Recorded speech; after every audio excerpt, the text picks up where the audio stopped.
So welcome back to Outdoors with the Morgans, coming to you from wild and wonderful West Virginia. I'm just about to pull into the cabin. I'm not sure what to expect when I get here. I haven't been down here for a few months, and it's been a pretty rough winter, so I'm sure the driveway will need some attention, probably a few trees down. There will be pine needles everywhere, but I want to get things kind of straightened out because I got a contractor coming down later this week. The road getting here is actually in pretty good shape, and it looks like the county or the state recently did some ditching along the sides, just about to the driveway here.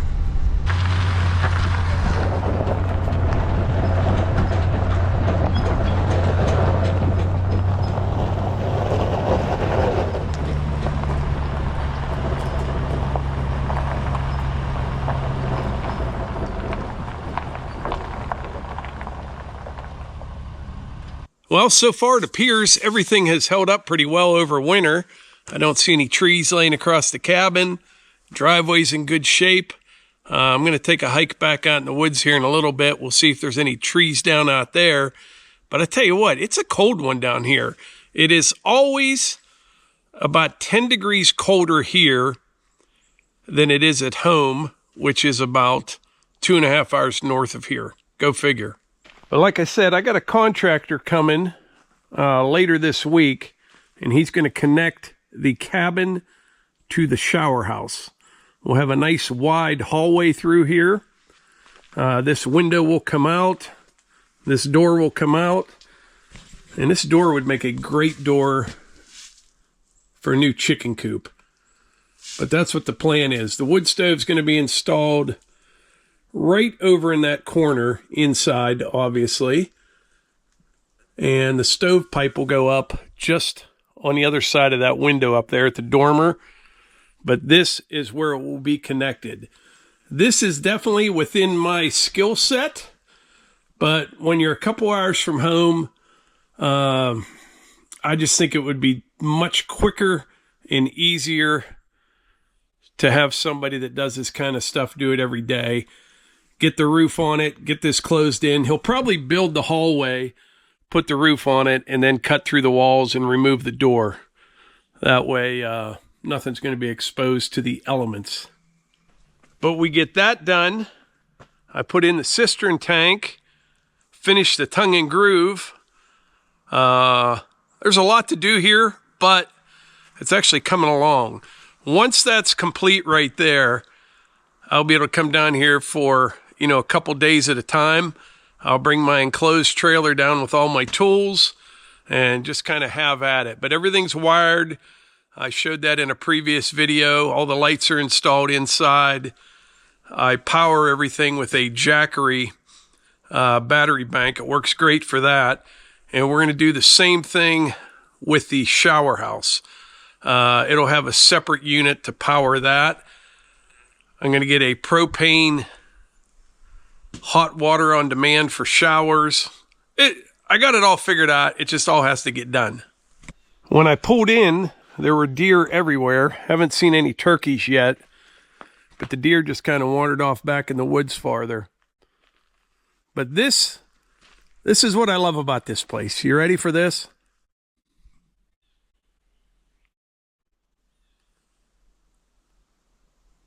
It is like total silence. I mean, you have to get used to it a little bit when you come down here. It is so quiet.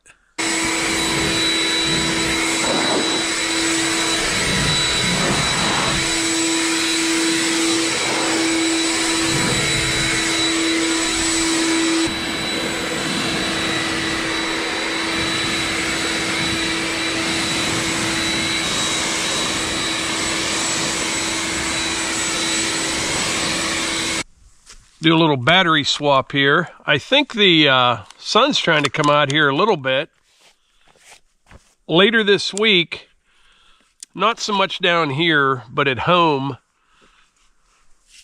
they're calling for a lot of rain. Like 3 inches. And then west, over in Ohio, I saw places that are like 5 or 6 inches of rain they're calling for. I'll make sure this is all good.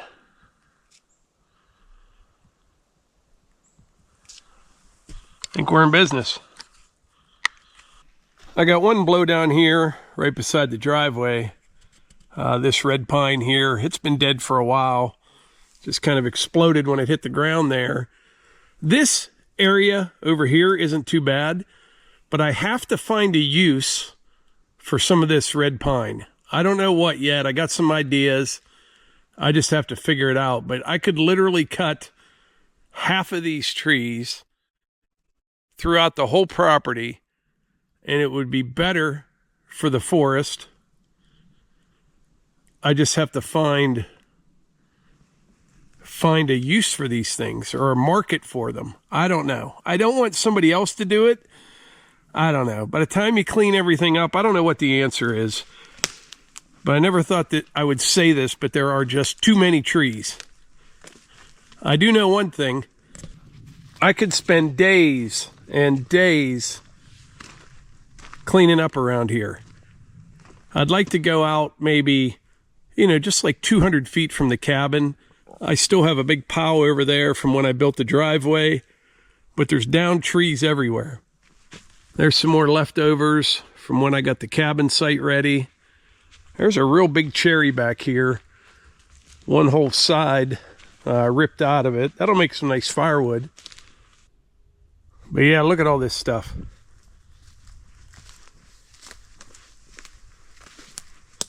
This would be the perfect job for the mini skid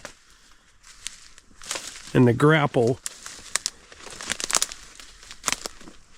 and get a fire going and just keep burning for days. Not a real big fire. That's an ash tree right there. Yeah, it's dead. Yeah, this cherry right here, there's a lot of firewood in it. You can see that whole side ripped out of it. That's what happens when you get those big Ys. They get water down in them, and you can see it's all rotten right in there. But this whole thing came off during a windstorm. And not only is there some firewood here, that is probably pretty interesting right there. A nice cherry burl. I will definitely save that. The wood turners, guys with lathes, they seem to really like that. It's probably beautiful inside. I don't really know what causes those. I've read different things on it. If you know for sure, let me know in the comments. I'm not sure what it is. Could be from some type of injury before or something, but you get some really crazy figure inside of that. Now there's another cherry over here. I've shown this one before. I'm keeping my eye on this one. It's pretty cool. This big old girl right here. It's in good shape. I don't know if you can see. It's got all those little bumps on it. Kind of like a bird's eye maple, I think. That may be what this looks like if it was sawn into lumber. I'm not going to cut it down. At least not yet. I'll keep my eye on it. But yeah, there's a lot of stuff down everywhere.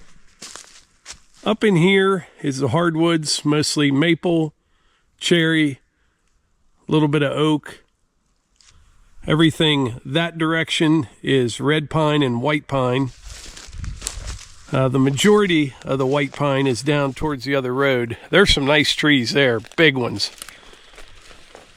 Got another one down over here. Nice firewood candidate. I'm not exactly sure what this is.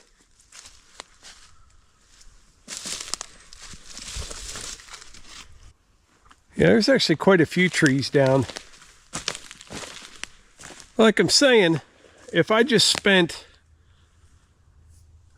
some time, come out from the cabin, just a couple 100 feet, you know what I mean? Get all that cleaned up down there. I'll have to wait till the burn ban is no longer in effect. Look at this cherry here, grown in with these pines. It is a squirrely mess. Look at that. It goes up over that way, back over that way.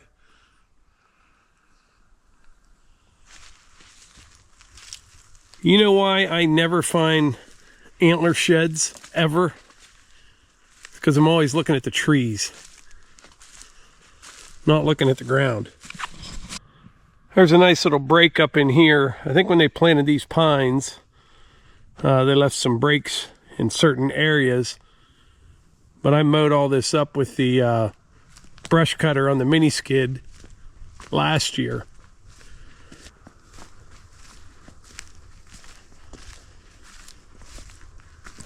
Just too many trees.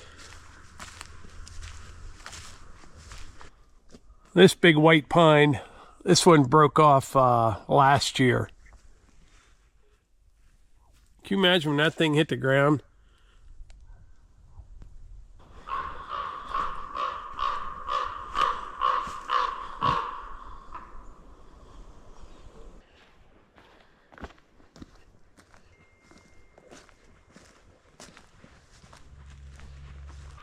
I was thinking on the way down here, you know the greatest thing about that firewood processor that I bought?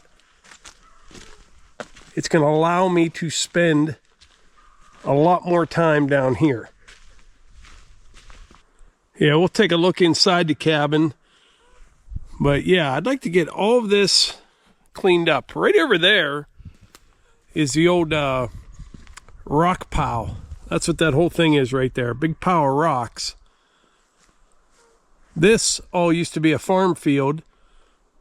I'm guessing in the 40s and 50s. Then they quit farming and planted all these red and white pine. You'll find a few rocks here and there over that direction. And once you get on the other side of this pile, there's rock everywhere. Big ones, little ones.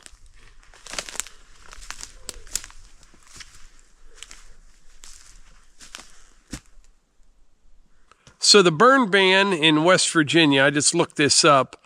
It's from March 1st to May 31st and October 1st to December 31st, kind of spring and fall.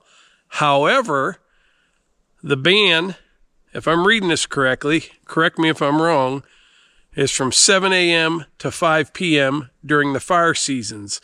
You are allowed to burn between 5 p.m. and 7 a.m.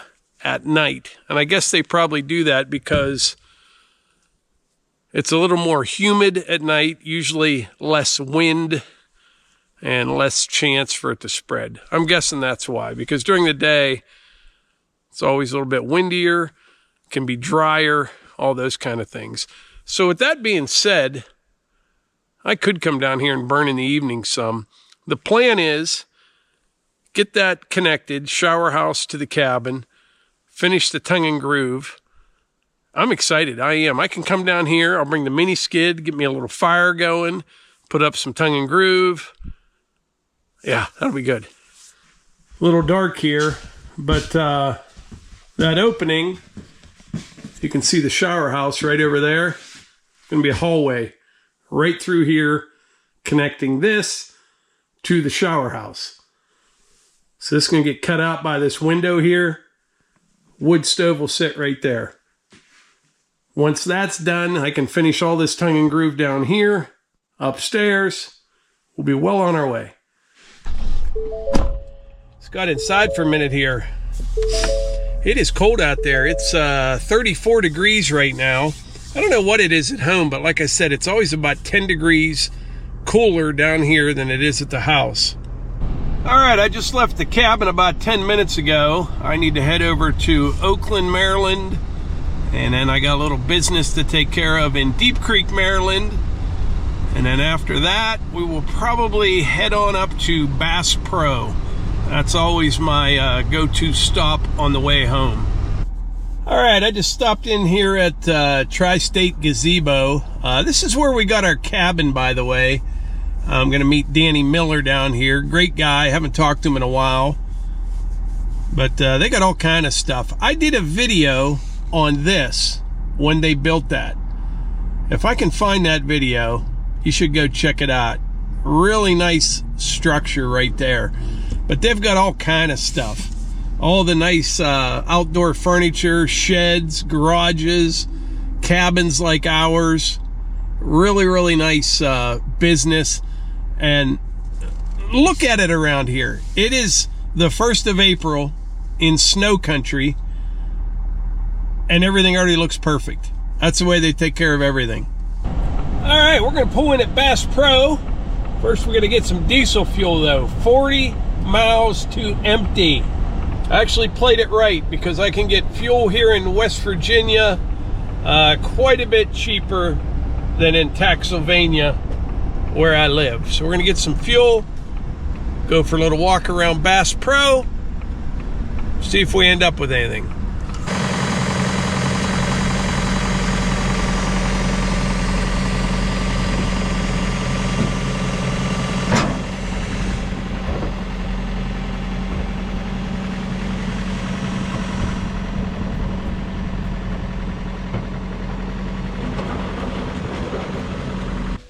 So I got back from the cabin last night.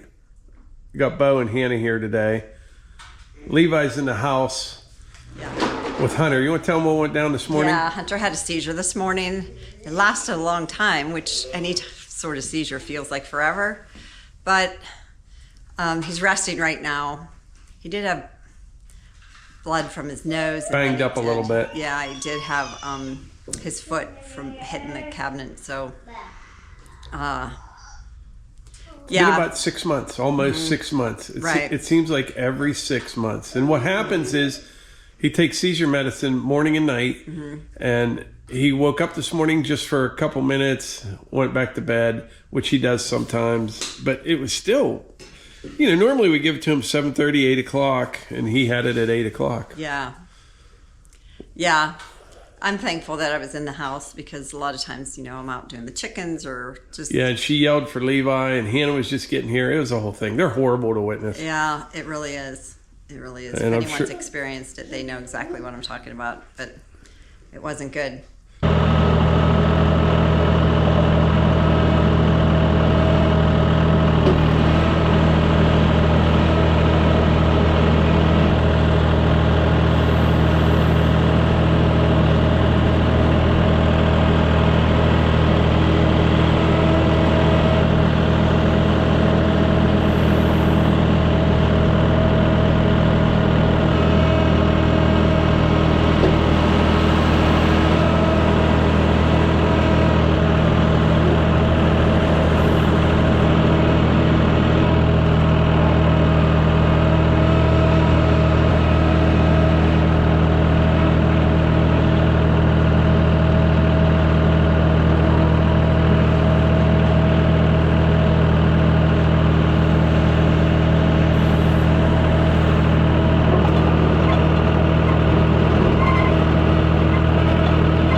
All right, I'm down here at the Woodyard. Yesterday, Levi got some baskets filled up.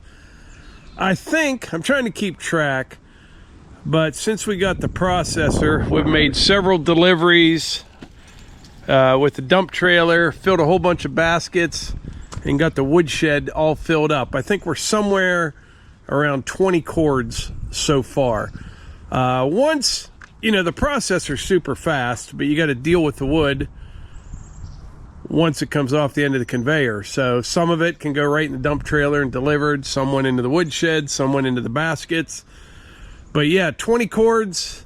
I don't even think there's 8 hours on the machine yet. And Easton Made ran it a little bit testing when they built it. So gives you an idea how fast it is.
right, I just cranked out a little bit of cherry, a little bit of oak, and a lot of hickory. The Evo eats it all. Starting to rain right now. When I was running the processor, I was listening to a podcast, and I kept hearing a bang every once in a while. And I was looking around the machine, and here it is thunder off in the distance. We're going to get some storms here this afternoon. So I think I'm going to head up to HQ, maybe get a bite to eat for lunch, and we'll see what it does after that. All right, so it's been 2 days since Hunter had his seizure, and I'm telling you, that guy, he's tough as nails. He is toughest guy I've ever seen or heard of. After that seizure he had, we helped him to his bed. He just wants to get up after he comes out of it, and he just wants to like go or something. And you know, he's very unstable, so we help him get to his bed. He sleeps for 2 hours and gets up like nothing happened. And it's just crazy. And like we said earlier, they are horrible to witness. I'm sure they're much worse to go through it. But the good news is I don't think he remembers any of it when you have one of those. I have no idea. But he's doing good right now. But we're always on pins and needles for a few days after he has a seizure. Because occasionally he would have, I think they call it a cluster, where he might have one day, one the next, and maybe a little one the third day. But I think we're good for now. He'll go back to the doctor again. We keep tweaking his medicine, but like I said, it's been every 6 months. Within a couple weeks, he has them. Melissa has it marked on the calendar, but the last day or so, we stay real close to him, you know. Now, he's never had one. I take that back. I think one time he had one about 1 o'clock in the afternoon, but it's normally... all the other ones are in the morning, always in the morning, usually between 8 and 10 in the morning. No idea why that is either, but he's doing good now. And like I said, they're scary. But anyway, back to the cabin. Contractor is going to do the connect the shower house to the cabin. And it's going to be nice. We came up with some ideas. It's going to be really nice. We're going to just maintain that same roof line from the shower house right over to the cabin. I was just texting my buddy that installed the wood stove here. He's going to come down next week sometime, so things are moving along. But anyway, I think that's about it for today's video. I appreciate y'all being here, and I will catch you on the next one.